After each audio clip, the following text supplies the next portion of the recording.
Hi, this is Outlaw Bookseller. As promised on my interactions on Facebook with Hawkwind fan groups, I decided that we're going to do a Hawkwind visual biography review. The main reason for this is that people have been saying that, you know, it's quite a lot of money. It's $59.99 is the recommended retail price. I think you can get it cheaper online for around about 40 quid. And people really wanted to know, you know, it's a lot of money to spend. Do they want to lay out the bread man, as Dave Brock might have said in 1972, and what have you? So I work in the book trade, so as an insider, so I get a discount. So it's an easy decision for me because I get a reasonably good discount. And you know, $59.99 is a lot of money. So when this I ordered this into work, because where I work we're not stocking it because of the price. Probably, and my friend who was working the back door that day said, oh, your Hawkwind book has come in, and I said, oh, you know, he said, it doesn't look like it's worth 60 quid, and you know, like me, he's a bookish guy and he's a rock and roll guy as well, so you know, that did immediately think, oh, maybe he's right. So I will start with that as a fact, and I will say, first of all, I do think this book is overpriced. I asked my partner, who used to work in the book trade with me until, you know, quite a long time ago, 20 years ago, she did quite a long time in the trade, and she's used to book prices and me buying lots of books, and she reads a lot as well. And I said to her, how much do you think, you know, this would be? And she said, oh, 30-40 pounds. And you know, it's sort of twice 30 pounds. It's quite a lot. So what am I going to say about? Well, it's by Martin Popoff, who I generally think is a good writer. You know, I've read several things by him. He's written an awful lot. I wouldn't say he's a hack, but he has written a lot. But he does have quite good insights. I mean, he has some great insights into the early works. So one of my favourite bands, Judas Priest, too. I think the early works are really important. After that, I'm less interested. But you know, I will say that I've read this now, and that I'm not really that impressed with the text. It's a basic chronology, a lot of stuff you will know, and I think really, if anything, what most of us are going to buy it for, if we buy it, is for the pictures. And you know, it's on nice paper. I'll say that's really nice paper. I think it's crowdfunded, because there's a list of names of the people who sort of pre-ordered, so that sort of suggests partial crowdfunding. I'm not familiar with the publisher, I have to say, but there are about 40,000 publishers in the UK. It's really easy to set up publishers, so even if you've been around forever like me, nearly 40 years in the trade, there's lots of publishers you won't know. What I would say is that I think the text is poorly copy edited. There are grammatical and occasional factual errors, and looking at the part which I was most interested in, which is the 70s, most of the pictures from the 70s are reproductions of album covers, gig posters, press things, the sort of things we've seen many times. There are some photos of the band. There are some I hadn't seen. I don't claim to be a veteran collector of pictures of the group. I mean, that's off the BBC album, isn't there? So, you know, and I really like that one of Del Detmar from the album. And then there's very familiar ones like that one down there as well, which we all know. So I was actually quite disappointed with the sort of 70s set. There's pictures from Windsor Festival, which we will have seen before mostly. But I said it's on good paper.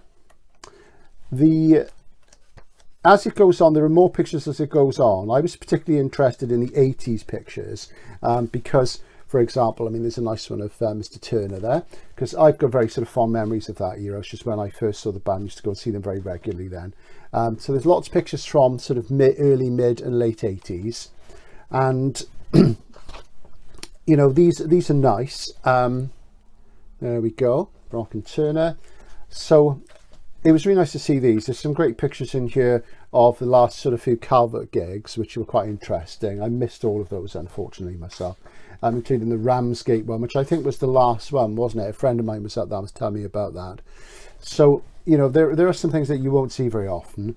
And as there's a silk ribbon marker for the book fetishists out there. It's laminated boards, which means there's no jacket. and it's a matte laminate. There are nice pictures throughout it, but what I would say is if you can get it, try and get it cheaper, because I don't think it's worth £60. However, it's going to be one of those things that when it's gone, it won't come back. It won't have tons of printings there because of the price. From the 80s on, I mean, there's Mr. Turner there again. What I would say is that there are more pictures as time goes on, and it's particularly good. Where it's really good is on like the last sort of 20 years. So if you've been going to see the band, or you haven't seen the band much in the last 10 or 20 years, which I'll admit I haven't, there are loads and loads of pictures from that period. There's Mr. Dibbs. But so there's, you know, the further on it gets, as you get to the last part of the book, there are absolutely tons and tons of pictures. So, you know, it is quite nice. You know, I'm glad I bought it, but as I say, I do get a substantial discount. So I would say it's really up to you. I mean, if you're, but the text is nothing special. I don't always agree with what Martin Popoff says, which is fine. But I also at times say I don't think it's accurate. There's a few factual things there, and some of the copy editing is a bit off. So there you go. That's the visual biography. A better spend, in my opinion, if you're only going to buy one coffee table type book on Hawkwind, and is really Nik Turner's book, The Spirit of Hawkwind, 6976. Now, I've had this for some years. Now, I bought this as soon as it came out, and I'm not sure if a lot of the elements which are in this one are still in the current edition, so do check the Cleopatra website. I had to pay full whack for that, because Cleopatra generally don't deal with bookshops. They sell direct, you know, and that way they make more money on each copy sold, so they can do a nicer job, which is fine. So inside this, there was the 7-inch single of Sonic Attack in a cloth bag, which I've got here somewhere. I failed to get it out, but it's not exactly the same as the original. But if you haven't got the original is quite a rare thing, of course. What you do get, or certainly in mine, there was some discussion of this on the Hawkwind history, album history page. This little postcard there from a gig when they were supported by Rush, which goes way back. And there's this little facsimile of a press release or something of that kind, which again we've seen pictures of, which goes right the way back to, let's see, yeah, this goes right the way back to Space Ritual, and there's a history of Hawkwind up to that point. So if these things are still involved, you might want to get it, but I suspect they were only with initial copies. I would say check the publisher's website to be certain, because this must have come out 4 or 5 years ago. So it's well worth having. Nice glossy laminated boards again. The text is better because it's co-written by Nik with Dave Thompson, who I think is a better writer than Popoff. He's done an awful lot of books, but he does a lot of things which nobody else would tackle. Like he did a really good book about Alice Cooper, The Band and the Man.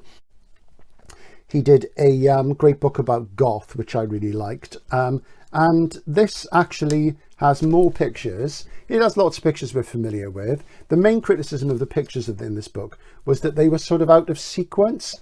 So you had things from, say, 1974 in the sort of part of the text about 1970. And I would agree with that. You know, it is a bit of an issue.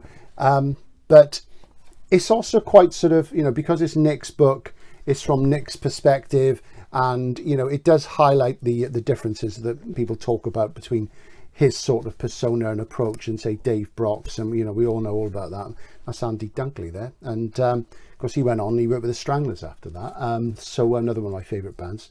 So, you know, this is actually a nicer book, in my opinion. There are some pictures you won't see anywhere else. It, of course, only goes up to 76. There's Blackie Rudolph. And, you know, but it is overall a much, much nicer book. I found it very anecdotal, and some of the anecdotes that Nik chooses to tell, I didn't find that interesting. I mean, what you always want more of these things is more about the music, which is why Joe Banks's book is so good. And I think in terms of biography, you know, I still don't think that Chris Tate's book has been beaten. I mean, Carol Clark's book is fantastic. Obviously, Chris's book came out a long time ago and he was of a certain date.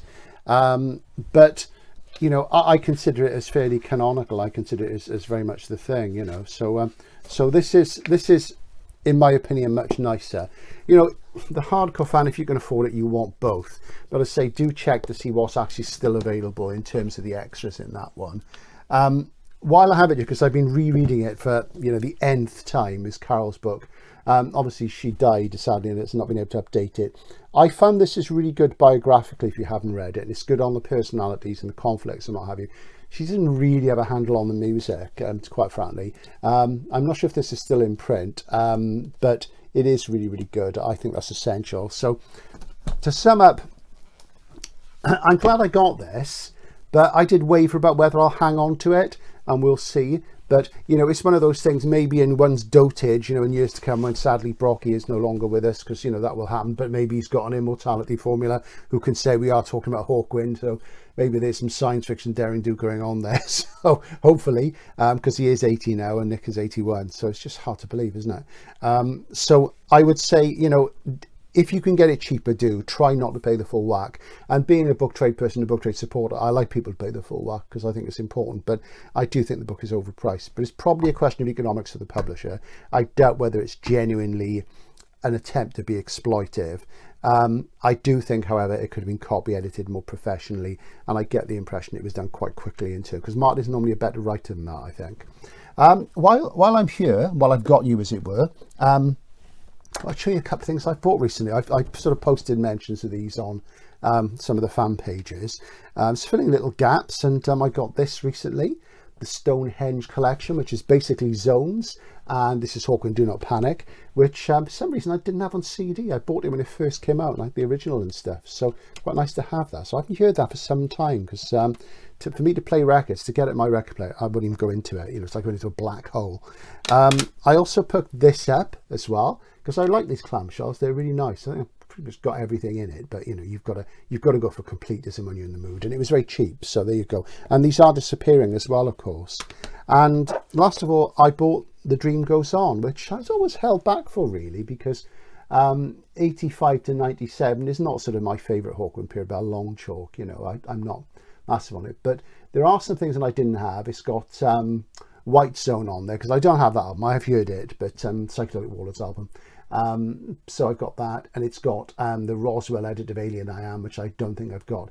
Best of all on this, it's got one of my favourite tracks from the 80s, which is Lost Chronicles. And I always get frustrated with Lost Chronicles because they're sandwiched between the two parts of Neon Skyline. And as people know, I'm not a huge apologist for Alan Davey. I'm sure Alan's a great guy and everything, and to see him live, a lot of good memories of seeing the band in that period. But I was never that fussed on his playing and his persona. I think he was the first Hawkwind fan to come into Hawkwind, and I don't think that always works. But you know, not so much about that. So even though I do like Neon Skyline, I think it's one of the best things that Alan dominates. I used to get quite frustrated with Lost Chronicles being sandwiched in between, because I think Lost Chronicles is one of the real high points of 80s Hawkwind. I think it's a fantastic track. It takes me back to things like Winds of Change. So it's on here, and it fades in and fades out, and you don't get Neon Skyline, which is brilliant. So worth the price of admission alone, just to stick that on your sort of compilations. So that's my thoughts. I'll be back at least a couple of times for Christmas with two more Hawkwind videos. I'm working on one at the moment, which is partially shot and edited, about one of the albums. There'll probably be another album video after that before Christmas. It's not going to be the one you think it was. I think a lot of people think I was going to go for something about that one there, which I will, because I love this album, Passion. It's my favourite Hawkwind album. But it's going to be about another one, because, well, I won't tell you why, but it's going to be about another one. So maybe there'll be a surprise. And maybe an unboxing of some Japanese CDs as well. So this is Outlaw Bookseller signing out. The Popoff book is for completists, if you can afford it, but try and get it at a reasonable price. See you soon.